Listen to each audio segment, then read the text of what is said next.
วันตังอภิวาเทมิสวากขาโตภะคะวะตาธัมโมธัมมังนามัสสามิสุปฏิปันโนภะคะวะโตสาวกสังโฆสังฆังนะมามินะโมตัสสะภะคะวะโตอะระหะโตสัมมาสัมพุทธัสสะนะโมตัสสะภะคะวะโตอะระหะโตสัมมาสัมพุทธัสสะนะโมตัสสะภะคะวะโตอะระหะโตสัมมาสัมพุทธัสสะสุวรรณเจติยังเกสาวละมัทธาลุงกังวะลัญญธาตุงสุเตวะนามกังนาราเตเวหิปูจิตังอะหังวันตามิสัพพตา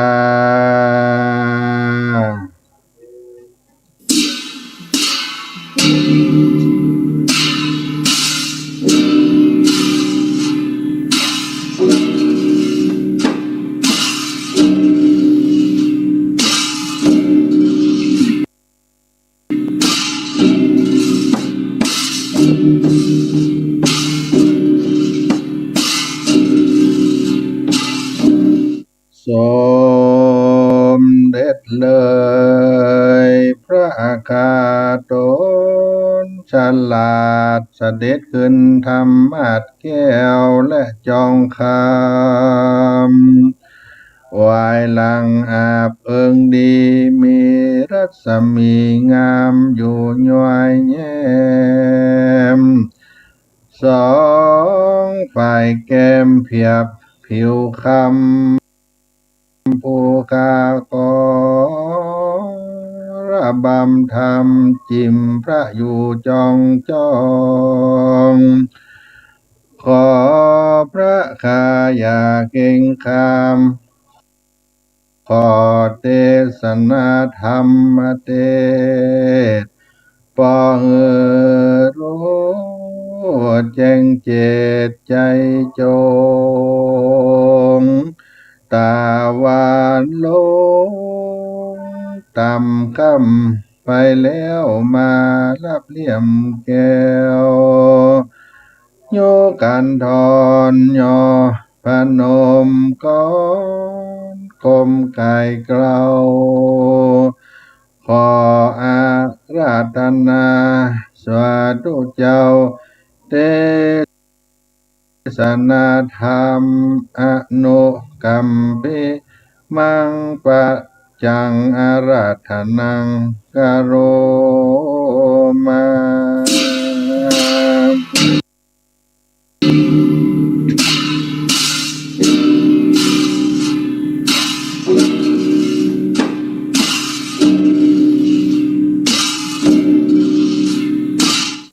นะโมตัสสะภะคะวะโตอะระหะโตสัมมาสัมพุทธัสสะอ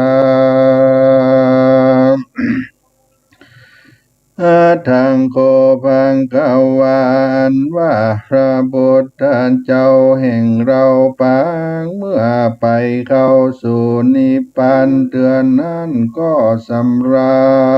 ญอยู่ในป่าเจตวันพระก็สั่งสอนปัญญาสัตสีหมู่ใดเข้าสู่เนรปานพระก็พาลบยังอานิสงส์แห่งการตันเป็นเหตุปาจิงเตเตสนายังจาตกาอันนี้ชื่อว่าหิตัมหิปันเต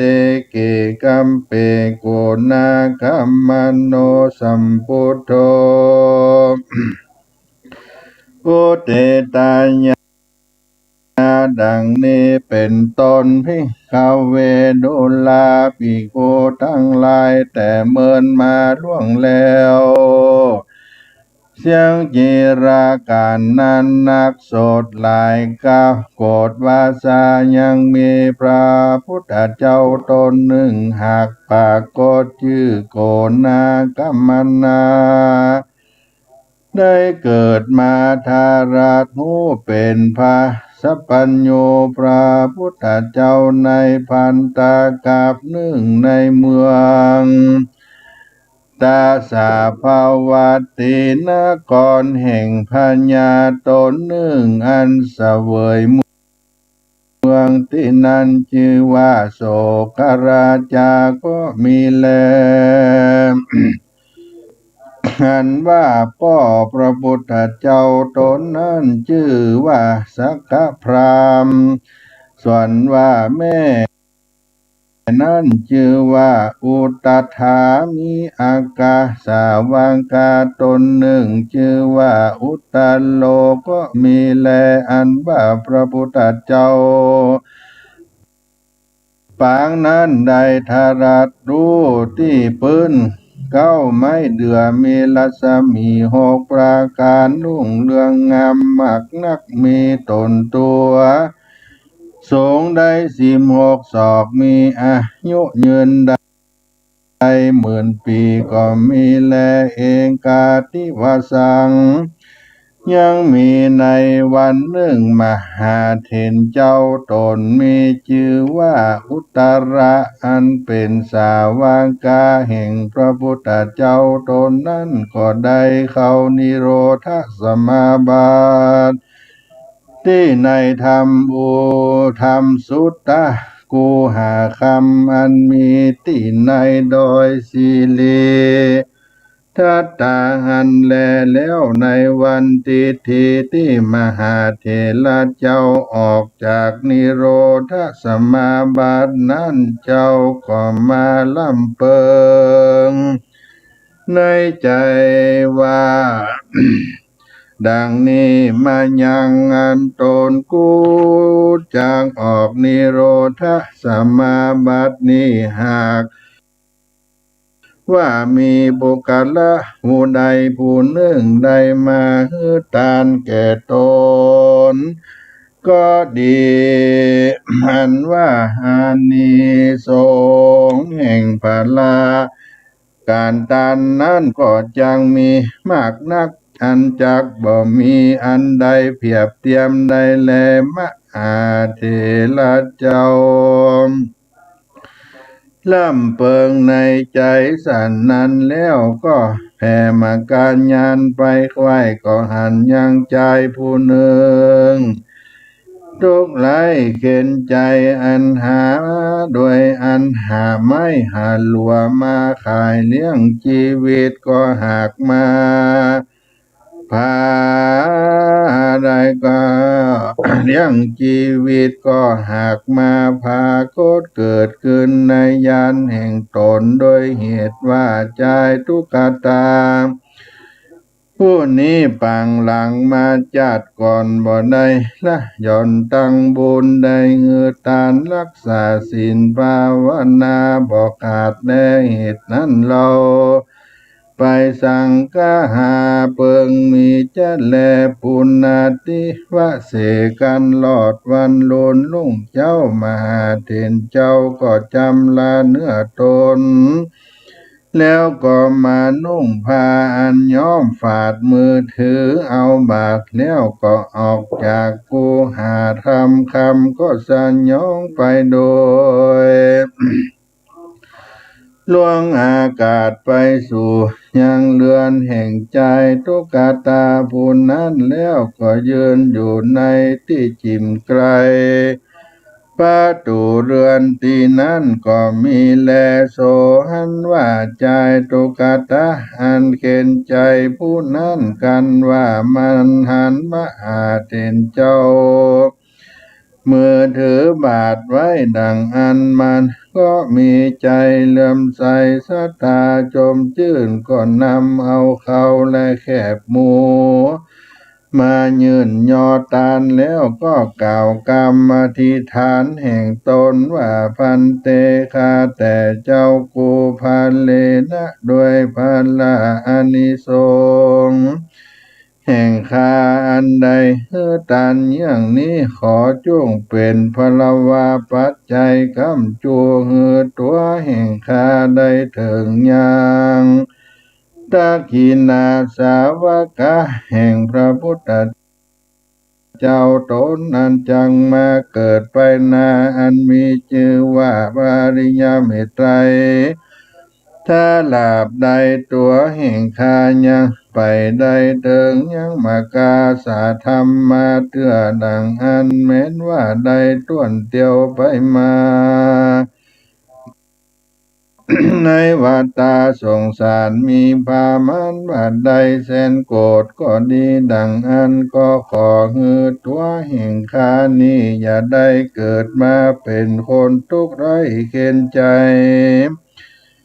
สักจะเตอเมนว่าตนตัวแห่งคาใดพัลนากาพรากใดตายเสียจากเมืองคนก็ขอฮือบุญกุศลได้ส่งยั่วฮือตัวข้าได้เมื่อเกิดอยู่เมืองสวรรค์และฮือได้ถึงยังตะกินะสาวกาแห่งพาลิญญาเมตไตรแด่เตอเทโลอันว่ามหาเถรเจ้ากันว่ารับเอาเขาแห่งใจทุกขตาผู้นั้นแล้วก็จักกตมปัตตาโนโมตนาแก่ใจผู้นั้นก็ถือโอกาสเป็นการทาว่าอิจิตังปฏิตังตุมังดังนี้เป็นเก้าว่าดูราอุปาสกาเจ้าเฮยท่านใดตันแล้วได้ตั้งกรรมพัฒนาโดยพระการสันนิดังอันว่ากรรมพัฒนาตั้งมวลจุงอุดมสมฤทธิจงมีแก่อุปาสกาจุญยังทุกประการเป็นดังพระจันทร์วันเพ็ญคืน15 ค่ำนั้นเติมกันว่ามหาเถรเจ้านะกล่าวกรรมปตาอนุโมทนาแล้วก็เสด็จขึ้นเมื่อสู่ยังที่อยู่ของแห่งตนก็มีแลกันว่ามหาเถรเจ้าเสด็จมาลอดในที่อยู่แห่งตนแล้วก็เอาแคบหมูนั้นมาบีบฟันกันเอาน้ำมันแล้วเอามาใส่พังปฏิษก่อนว่าจักเอาตามปูจาพระพุทธเจ้าเพื่อสั่งกาหาฮือแก่ใจทุกขตาหูนั้นก็มีแลตาในกาละวันนั้นก็หากเป็นวันเดือนยี่เปงคืน15 ค่ำพร่ำว่าแจงมดใสมากนักที่นั้นคนต่างหลายหนุ่มเทามีพระญาเจ้าเป็นพระทานก็มามหาทานมากนักมีตนว่าใส่เขาเป็นนิบาตเจ้าภิกขุต่างหลายอันมีพระพุทธเจ้าเป็นพระทานก็มีแลพอถึงหลอดยามค่ำแล้วคนต่างหลายพร้อมโดยเสนาอามาตย์และเต้าพัญญาก็ปากันมาจุ่มนุมกันเพื่อบูชาพระพุทธเจ้าเทโลอันว่ามหาเถรเจ้าตนนั้นก็เอาผางปฏิษอันใดน้ำมันจากตุกตาหูนั้นมากระทำการสักการะบูชายังพระพุทธเจ้าตนมีชื่อว่าโกนากรรมนาเพื่อสังฆาหาแก่ใจเข็นใจหูนั้นก็มีแลตัสมิงคะเนในขณะยามมาอาเถรเจ้าพงจังตามปฏิบอยู่นั้นดังอันปันทวีกรรมปีอันว่าแผ่นดินนั้นนะได้240,000 โยชนะ ก็มาไว้วันกองไปมาโดยหลวงพ่อสันมหาสมุทรก็โน้มเนือกตีฟองผลดีอัศจรรย์มากนักก็มีแลโสราจาอันว่าปัญญาโสกราจาตนนั้นกันรู้ว่าแผ่นดินไว้โดยครั้งดังอันก็มาสัจจันมากนักก็ไปน้อมไว้ถามพระพุทธเจ้าว่าพันเตคาแต่พระพุทธเจ้าในกาลยามเมื่อหัวค่ำนั้นผู้ข้าตั้งหลายได้มาผสมจุ่มนุมการอยู่ปัทวีอันว่าแผ่นดินอันกว้างใหญ่มากนักสันนั้นยังป้อยบ่าสั่งป้อยว่าไปวันไปมาจักเป็นโดยเหตุอย่างใดอันจาตินั้นพระพุทธเจ้าก็กล่าวว่ามหาราชดุรามหาราชเจ้าอันว่าแผ่นดินไว้ยังมีใจทุกขตานั้นเป็นพวกเห็นใจผู้หนึ่งอยู่ในเมืองที่นี้เต่าว่ามันมีใจ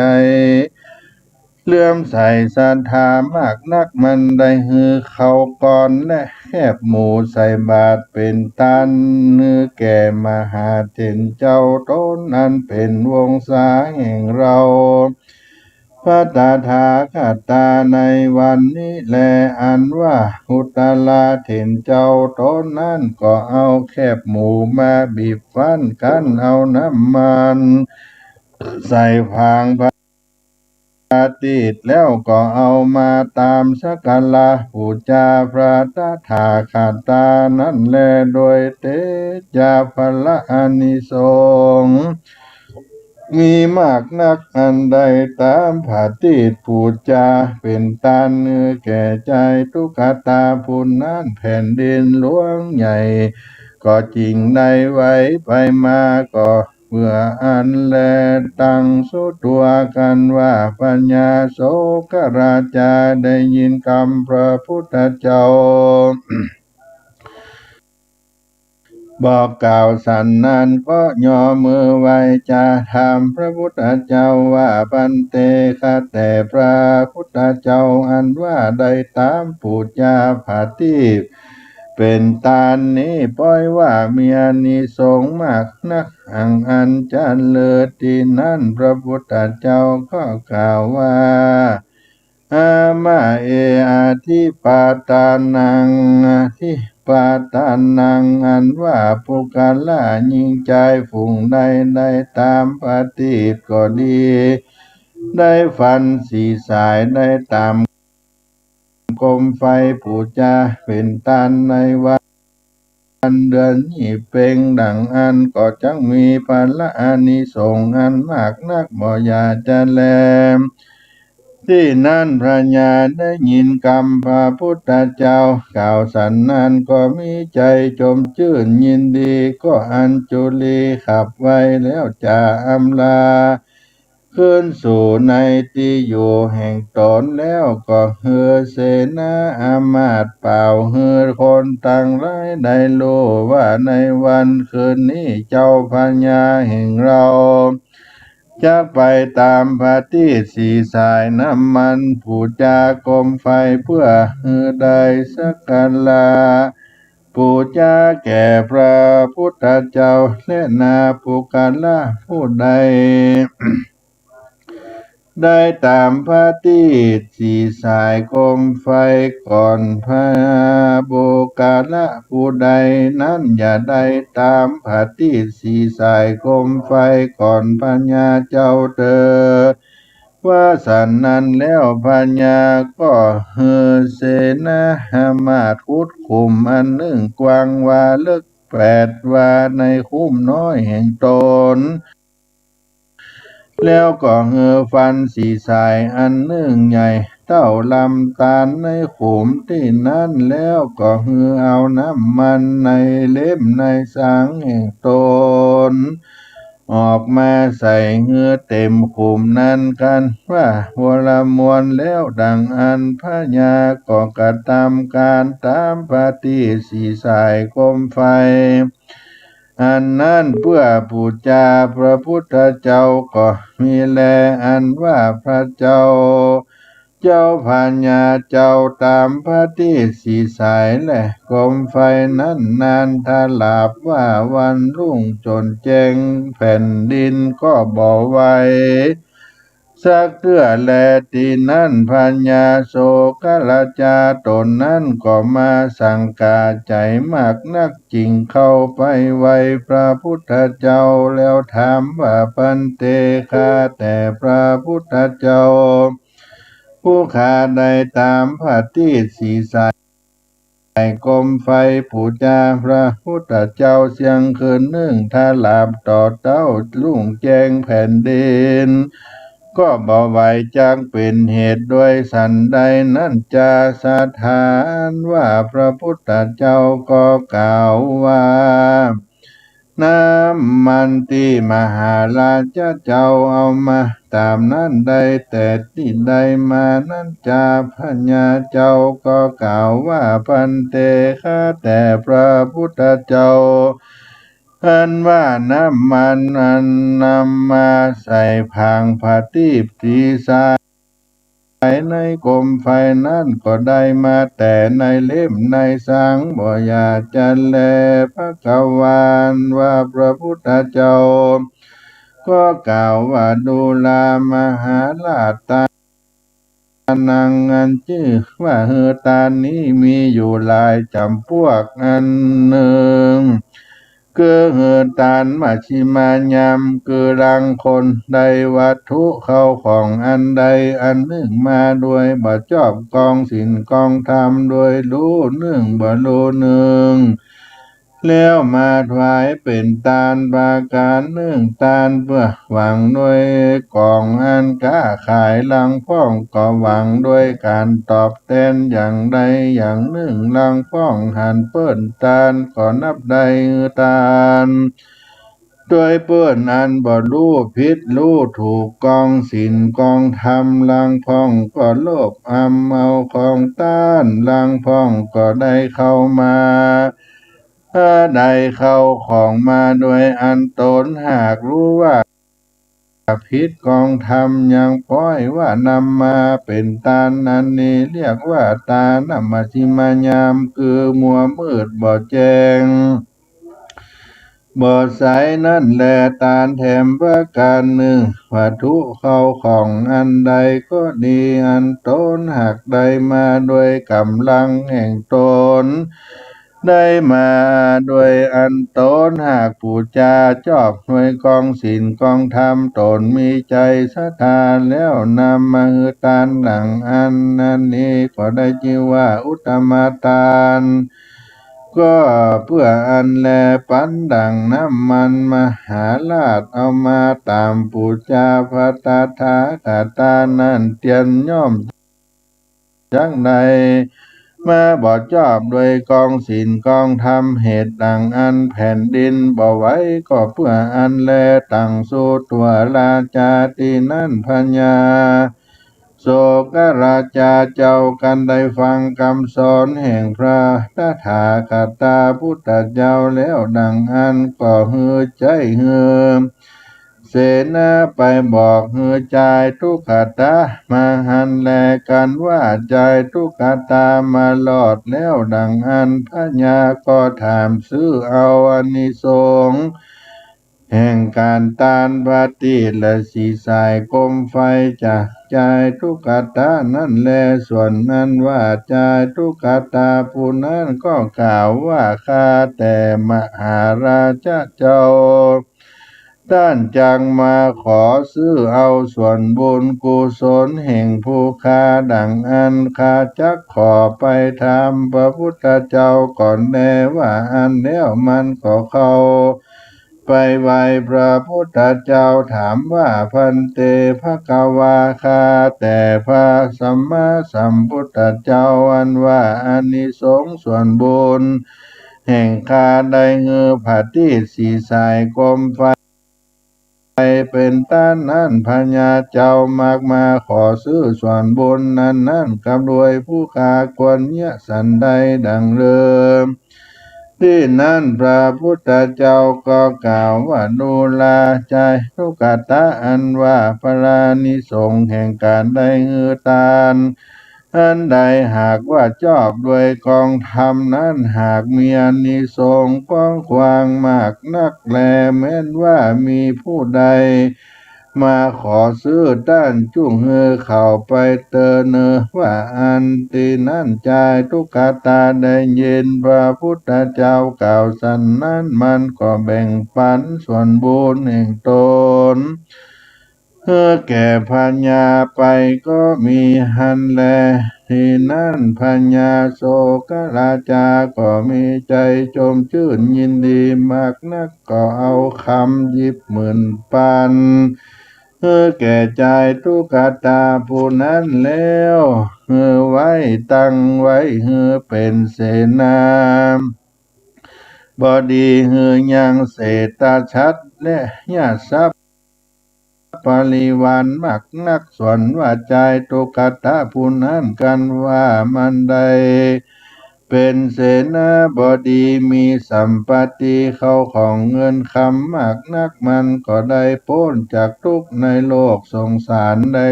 สุขใจบานข้ามเจ้าก็บ่ประมาทลาสาได้ตานรักษาศีลภาวนาให้ใจถลาบต่อเต้าเลี้ยงชีวิตแห่งตนกันตายก็ได้เมื่อเกิดในจันฟ้าเสวยสัมปติติบในวิมานคำอันสูงได้400 โยชนะหากภากฏชื่อว่าโจติกาเทวบุตรมีนางฟ้าได้74,000 นางเป็นปริวารได้สุข3 ล้านข้ามเจ้าทาลากเสียงหวังพระพุทธเจ้าทรงตนคือว่าพระโกนากัมมนะและพระกัสสปะก็มีแลในเมื่อพระพุทธเจ้าโคตมะแห่งเรามาเกิดในโลกนี้โจติกะเทวบุตรตนนั้นก็ได้ลงมาเกิดในกกุลพระญากากะวันนาติสาหันมีในเมืองลังกาตรีบหากผาก็ชื่อตุทกามณีแล้วยังได้สร้างรัตนะมหาเจติยะในลังกาตรีบได้รักษาศีลบ่ขาดการประกาศจุติตายก็ได้เมื่อเกิดอยู่ในจันฟ้าทุสิดาเสียงกีฬาการนั้นนักแล้วเมื่อปลายโลนก็ได้ลงมาเกิดเมืองกลได้ออกบวชลวดได้เป็นทักขินะสาวกะแห่งพระพุทธเจ้าตนชื่ออริยเมตไตรในอนาคตาไปนา20,000 จันแลตั้งสู่ตัวในกาละนั้นเล่าส่วนว่าเจ้าภิกขุทั้งหลายกันว่าได้ยินพระพุทธเจ้าเทศนาธรรมอันนี้แล้วก็มีใจชมชื่นยินดีมากนักก็พากันอันจุลีขับไว้พระพุทธเจ้าแล้วถามว่าพันเตภะกวาคาแต่พระพุทธเจ้าติปะทานังอันชื่อว่าได้ตานพาทีสีสายกมไฟเป็นตานได้ตามปูจาพระพุทธเจ้าในวันคืน15 ค่ำพระมาได้เป็นวันเดือนยี่เป็งก็จังเป็นพลานิสงส์มากนักดังอันจันเลออันดังโกภะกวาตินั้นพระพุทธเจ้าก็แสดงธรรมเทศนาอานิสงส์ดังนี้เป็นภิกขุทั้งหลายได้ฟังดังอันก็กล่าวว่าโยจาปิติปัตตานังกตัวสีสัตยาอภิลุวาสตาหุนติตัสสะนิยามโนดังนี้เป็นต้นโดลาภิกขุทั้งหลายโยปุกาโล อันว่าผู้กาลาผู้ใด ปาฏิสินสายโคมไฟเป็นต้านไดจีบอกไฟดอกบอกไฟเทียนเป็นต้านไดตามเทียนเล่มน้อยใหญ่เป็นต้านเพื่อปูจายังพระพุทธเจ้าในวันเดือนยี่เพ็งดังอันโสภุกะโลหันว่าภุกะละยิงใจตั้งหลายฝูงนั้นแม้นได้เกิดมาในภาวะชาติใดก็ดีเตียนย่อมมีรูปพันธ์สันฐานอันงามเป็นที่หุมฮักแก่คนและเทวดาตั้งหลายจูเมื่อแลจักบ่มีโลกาพญาธิเบียดเบียนเตียนย่อมมีอายุมันยืนยาวมากนักจะแลบ่เต้าแต่นั้นกันว่าเสียงอายุแห่งตนกันใดจุติตายจากเมืองคนก็ได้เอาตนไปเกิดในห้องฟ้าเลิศเมืองสวรรค์ก็มีหันและนาภิกขเวดุลาภิกขุตั้งหลายโยภุกะโลหันว่าภุกะละยิ่งใจฝูงใดมีใจศรัทธาถึงกาลเวลาเดือนยี่เพ็งมาหลอดได้แปลงปาฏิก็ดีแปลงโคมไฟก็ดีแล้วนำไปลอยปูจาผางปาฏิก็ดีก็ไปลอยปูจาแม่น้ำใหญ่น้อยต่างหลายบวกร้องหนองวังและโบกกรณีเพื่อปูจาลอยบาทตีนพระพุทธเจ้าอันอยู่ติดแตบริมฝั่งน้ำนำมาตานาตีอันมีในเมืองนาคราชบาดาลก็ดีดังอันโสภุกะโลอันว่าภุกะลาผู้นั้นกันใดเกิดมาในชาติชาติใดก็เตียนย่อมจะได้เกิดมาเป็นเต้าพญาเป็นใหญ่ในเหนือนาแผ่นดินย่อมมีอานิสงส์มีองค์การเนื้อตัวตนวันนาอันงามเสมอดังพระจันทร์เป่งหันแลจักมีอานุภาพโดยเตชะฤทธิมากนักจังเสมอดังพญาจักรวาลีโตนั้นภาพทีบทั้งสี่และจักเป็นที่เข่งขามแก่คนทั้งหลายจะแลจักเป็นผู้มีปัญญาอันลวกแหลมมากนักเนืองนองไปโดยเขาของสัมปติจ้างม้างัวควายและคาใจมากนางแลบ่เต้าแต่นั้นกันว่าได้จุติตายจากเมืองคนก็ได้เอาตนไปเกิดที่พาเสริฐเมืองสวรรค์จันทร์ฟ้าเสวยสัมปติทิพย์ก็มีแลอันนี้พลานิสงส์หันใดแปลงพาทิพย์โคมไฟและนำไปลอยไหลแม่น้ำปูจารอยพระพุทธบาทในวันคืน15 ค่ำวันเดือนยี่เพ็งวันนั้นสืบกันมาเป็นมังกาลาในกาลเมื่อก่อนก็มีแลเทศนาปาลิโยสาเนโสตปลิปฏิภาลาตินิปาผู้นิงโสปะหุจนาปะหุโสตาในเมื่อแล้วธรรมเทศนาแห่งพระพุทธเจ้า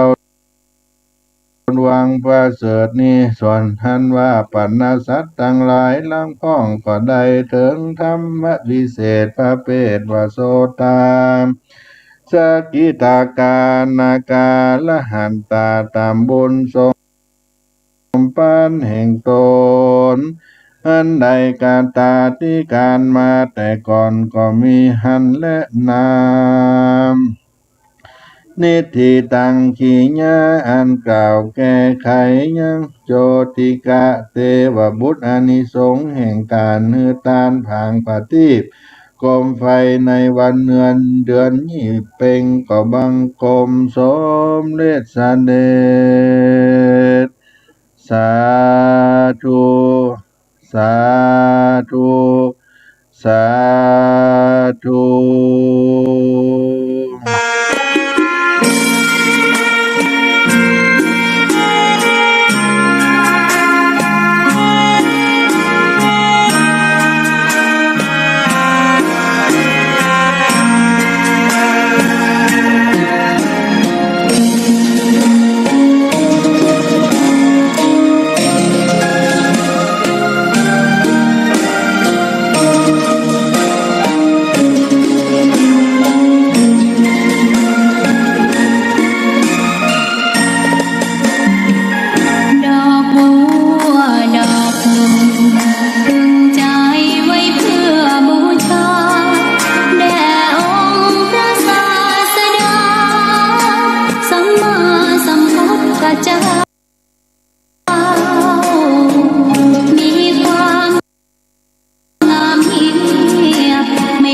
บเทียบเขาเทียบเราใครมองไม่งามช่างเขาแต่เจ้าก็คือดอกบัวด้วยความสัตย์ซื่อยึดถือความดีเป็นหลักใครรักไม่รักก็ไม่จงปรักมองมัวเมื่อโผล่พ้นน้ำก็เห็นความงามในตัวไม่ยึดติดในตนชั่วขอเป็นดอกบัวดอกดีใครไม่มองว่าบัวงามเด่นท่านสาธุชนทั้งหลายวันนี้รายการเสียงธรรมพระธรรมจาริกได้นำเอาอานิสงส์ยี่เพ็งปูจาผาตีบโคมไฟมาแสดงให้พี่น้องท่านทั้งหลายได้รับพระธรรมเทศนาก็ได้แสดงธรรมเป็นพื้นเมืองเหนือล้านนาด้วยวรรณกรรมในด้านภาษาก็ได้จบลงไปเป็นของฝากของปันในเทศกาลเดือนยี่เพ็งจะได้มาจอดมาถึงเติงหมู่เฮาเราตั้นทั้งหลายในเดือนนี้ก็เป็นวันขึ้น12ค่ำเดือนยี่เพ็งจะมาถึงแถม3วันก็เป็นบุญที่ได้ฟังอานิสงส์ได้ปูจาผางพระตีปอานิสงส์ปูจากรมไฟในวันเดือนยี่เพ็งจงได้ปรากฏเกิดขึ้นกับท่านทั้งหลายที่ได้สดับรับฟังเป็นพุทธโอวาทคำสอนขององค์สมเด็จพระสัมมาสัมพุทธเจ้าก็ขออานิสงส์มุกินมนตานปกปักรักษาให้ท่านทั้งหลายได้อยู่เย็นเป็นสุขกันทั่วหน้าจู้ผู้ในคนพุทธวาลาอานุภาพไทยพุทธวลาอานุภาพไทยอายุจุงได้100 วาษาตามด้วยธรรมะวรนันนาใจญะลาภาภากฏแก่เจ้าสังฆวลารักษาไฟเฝ้าขจัดบรรเทาภัยญะอำนาจปอนงาม3รัตนะที่ประเสริฐแจ้งสายดีขอจุงได้พร้อมตัวทิศดีหลีสมดังปอนดีเหมือนการจู้ผู้ในคนจัตตาโลธรรมาวัฏันติอายุวันโนสุขังปะลัง